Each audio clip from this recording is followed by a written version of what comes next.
কথা খুবই অল্প এবং স্পষ্ট কয়েকটা কথা বলে যেতে চাই। আজকে আমরা এখানে 1 ঘন্টা 2 ঘন্টা 1 রাতের জন্য আসি নাই। 10 মাস হয়ে গেছে আমাদের মায়েরা যখন সন্তান প্রসব করে 10 মাসে তার প্রসব বেদনা শুরু হয়ে যায়। এই জুলাইয়ের সরকারের এতদিনে গণহত্যার বিচারের জন্য প্রসব বেদনা শুরু হওয়ার কথা ছিল। তার এমনই বেদনা শুরু হয়েছে, সেই বেদনায় সে ফ্যাসিবাদের খুনি আওয়ামী লীগের রাষ্ট্রপতিকে পালাতে দেয় নাই, প্রোটোকল দিয়ে বিদেশ পাঠিয়ে দিয়েছে। বন্ধুরা আমার, ডক্টর ইউনূস সাহেব যেদিন ক্ষমতায় বসেছেন তাকে মনে করিয়ে দেই, আপনি বলেছেন এই ছাত্ররা আমাকে ক্ষমতায় বসিয়েছে, বলে নাই? আজকে মনে করিয়ে দেই, সারা বাংলাদেশের সকল ছাত্র জনতা আপনাকে বলছে এই মুহূর্তে আওয়ামী লীগকে নিষিদ্ধ করে দেন। বন্ধুরা আমার, ঠিক যেই কারণে সন্ত্রাসী ছাত্রলীগকে নির্বাহী আদেশে নিষেধ করা হয়েছে, তাহলে ছাত্রলীগের বাপ ছাত্রলীগের মা আওয়ামী লীগকে কেন নিষিদ্ধ করা যাবে না? আপনাদেরকে একটা ভালো কথা শুনাই। বাংলাদেশে আওয়ামী লীগ সাহেবকে একটা পরামর্শ দেই, জুলাই জনতা বেঁচে থাকতে বাংলাদেশের কোন নির্বাচনের ব্যালটে নৌকা মার্কা থাকবে না। তবে বিশেষ বিবেচনা আছে, আপনি নিজে যদি নৌকার প্রার্থী হইতে চান আপনার একটা নৌকার ক্যান্ডিডেট বানাই দেওয়া যাইতে পারে।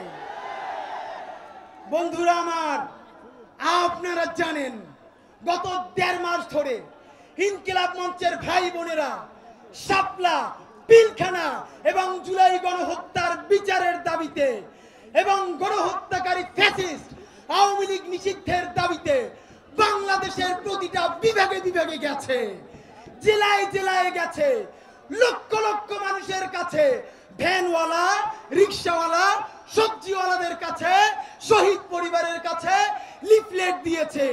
সারা বাংলাদেশ ঘুরে এসে শতাধিক শহীদ পরিবারকে নিয়ে শহীদি সমাবেশ করেছে। এনসিপির ভাইয়েরা গেছে, বাংলাদেশের প্রত্যেকটা রাজনৈতিক দলের ভাইয়েরা গেছে। শহীদের পরিবারেরা সেই দিন এক মঞ্চে বসে ঘোষণা দিয়েছে শহীদ পরিবার বেঁচে থাকতে আওয়ামী লীগের পুনর্বাসন চলবে না। আপনাদেরকে জানাতে চাই, কথা খুব স্পষ্ট, যদি একটা ওয়াদা নিতে চাই, যদি বলি আপনাদের সবাই নিয়া এইখানে আসছিলাম কারণ জনদুর্ভোগ কম হবে, কিন্তু গণহত্যাকারী আওয়ামী লীগকে যদি নিষিদ্ধ করে না হয় তাহলে তো আর একটা কচু কাটা হবে। আপনাদেরকে যদি বলি, আমার ভাই হাসনাত, আমরা সবাই মিলে যতক্ষণ না পর্যন্ত খুনি গণহত্যাকারী ফ্যাসিস্ট আওয়ামী লীগ নিষিদ্ধ করা না হবে, যতক্ষণ না পর্যন্ত জুলাই বিপ্লবের সনদ ঘোষণা করা না হবে, শাহবাগ আমরা অবরোধ করে রাখবো। এই শাহবাগ সেই শাহবাগ নয় যেই শাহবাগে বিরিয়ানি খেয়ে, কাচ্চি খেয়ে নিচে গিয়ে আন্দোলন করা হয়েছে। এই শাহবাগ সেই শাহবাগ নয়। এই শাহবাগ প্রায় 2000 শহীদ পরিবারের শাহবাগ।